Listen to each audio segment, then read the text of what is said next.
Hideyoshi Okoye was living his normal virgin life when one day a busty maid unexpectedly appeared at his door claiming to be an assassin looking for a job.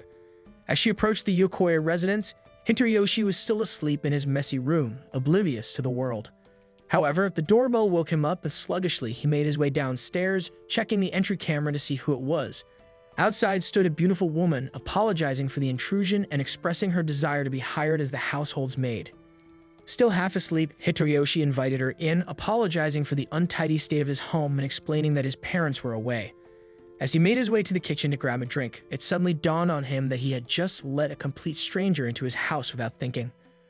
Growing suspicious, he tried to maintain a polite demeanor while keeping a close eye on her, wondering if she was trying to sell something or involved in something shady. To buy time, he asked if she had experience working as a maid. The woman responded that she had, but her previous jobs were a bit different. She explained that she used to execute traitors who had betrayed her former employer, and she was recommended for this maid position by that very same employer. Hideyoshi was taken aback, unsure whether she was joking, but something told him she wasn't. Fear began to creep over him, and he realized that getting her out of the house was now a priority. He asked if she had any connection to his family, and she explained that he was the grandson of the second son of the cousin of the wife of the heir to her former employer. Hideyoshi blurted out that he was practically a stranger to this employer, but quickly tried to correct himself to avoid offending her.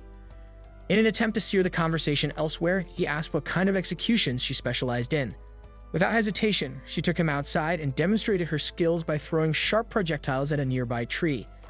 Hideyoshi quickly made it clear that he had no intention of hiring her and anyone, and besides, he didn't even know the employer she spoke of. He firmly declined her services. The maid seemed to understand, apologized for the intrusion, and left without further trouble. Hideyoshi, still in shock, wondered if it had all been a strange dream. But then he noticed something in the grass. A small bell had fallen off her tiara. Meanwhile, the maid, having expected this outcome, pondered where she should go next as she waited for the subway. Just as she prepared to leave, Hideyoshi came running toward her, holding the bell. Distracted by his urgency, he didn't notice Truck-kun speeding toward him. In a flash, the maid yanked him out of the way, saving his life. The truck driver cursed at Hideyoshi for his carelessness and drove off. The maid, still shaken by the adrenaline, admitted she had never saved anyone before and that her heart was racing. Hideyoshi handed her the bell, thanking her, and they said their goodbyes.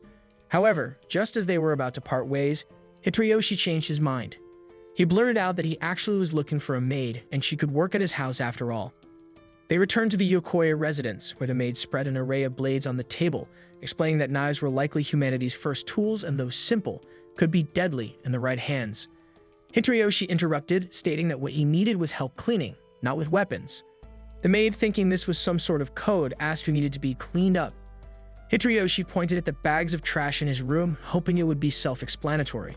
She, however, misinterpreted, thinking someone was stuffed inside one of the bags. Exasperated, Hideyoshi clarified that he needed help with actual cleaning, like sweeping and mopping the floors. The maid asked if she'd be hired if she did the job, and once that was settled, it became apparent that she had no idea how to use a mop or bucket. What followed was a series of calamities. She spilled water everywhere, slipped, and ended up with a bucket stuck on her head.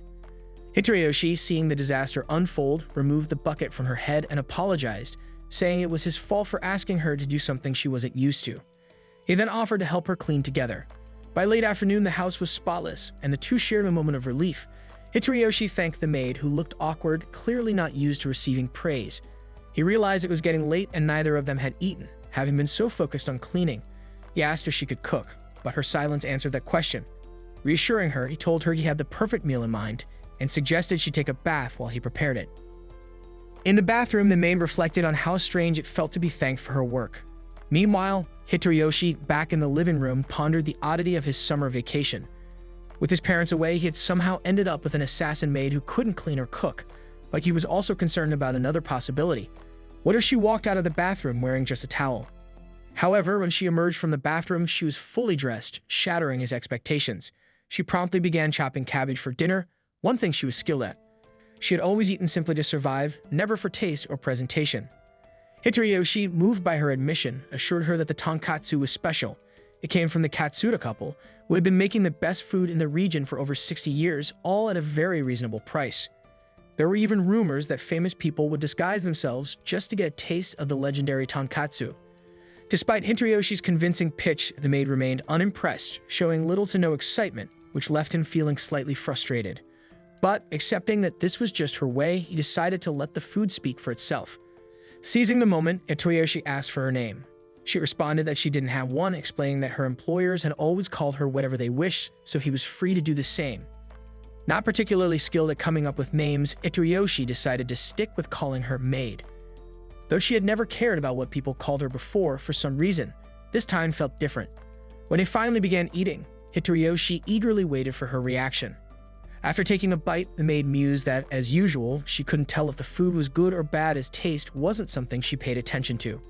However, she did note that the food was warm and pleasant, a feeling that echoed her experience with the bath earlier. Inwardly, she reflected that the warmth of the food and bath was much like the warmth she felt from the person sitting across from her. Hitoyoshi then pointed out where she'd be staying and assured her that everything was set up. The maid was surprised to hear that he had prepared a room just for her, and it triggered a memory from her past. She recalled a man who had once told her she had passed a test, praising her for her cold, white skin and icy heart. On that day, he had also given her a name, but she now preferred to have none, which was better than being called the cold woman. Her thoughts were interrupted when Hitoyoshi passed her the tonkatsu sauce, explaining that the dish wasn't the same without it. Without hesitation, she poured the sauce over her meal and took another bite. This time, the taste overwhelmed her and she couldn't help but express her delight, a rare break in her normally stoic demeanor. Later that night, around 3 a.m., Hitoyoshi woke up drenched in sweat after a nightmare he hadn't had in years. Feeling a sudden hunger, he decided to go downstairs to grab some instant ramen. But as he descended the stairs, he heard an odd noise coming from the kitchen. Startled, he remembered that the maid had mentioned being a professional assassin. Despite his fear, he mustered the courage to check. Peeking into the kitchen, he saw the maid with a red stain on her face. For a moment, he thought it was blood, but as she turned, he realized it was just tonkatsu sauce. Caught red-handed, the maid apologized profusely. Relieved that it wasn't anything serious, Hitoyoshi didn't scold her.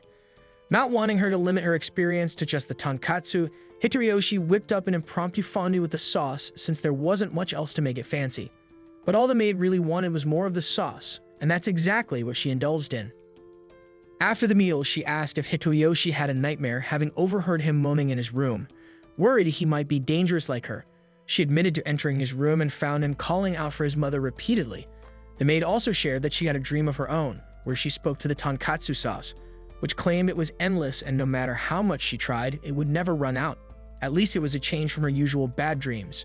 She felt sympathy for Hitoyoshi, knowing all too well what it was like to suffer from disturbing dreams. Hitoyoshi brushed it off, saying it was just a recurring dream he had from time to time. He explained that as a child, he could only sleep when resting on his mother's lap, especially after such nightmares. Moved by his words, the maid offered him her lap to rest on, sensing it might bring him comfort. As Hitoyoshi lay his head on her lap, her thoughts drifted back to the man who had always told her she was born to kill, a shadow that often hung over her. But in that moment, as the boy rested on her lap, the weight of that darkness seemed to lift, if only slightly. The situation felt awkward for both of them, but neither backed out. They stayed that way, seeing it through until the end. This then marks the end of today's anime recap. If you enjoyed the video and want more of it, please support the channel by leaving a like and subscribe. Let's help us reach our current goal of 20,000 subscribers.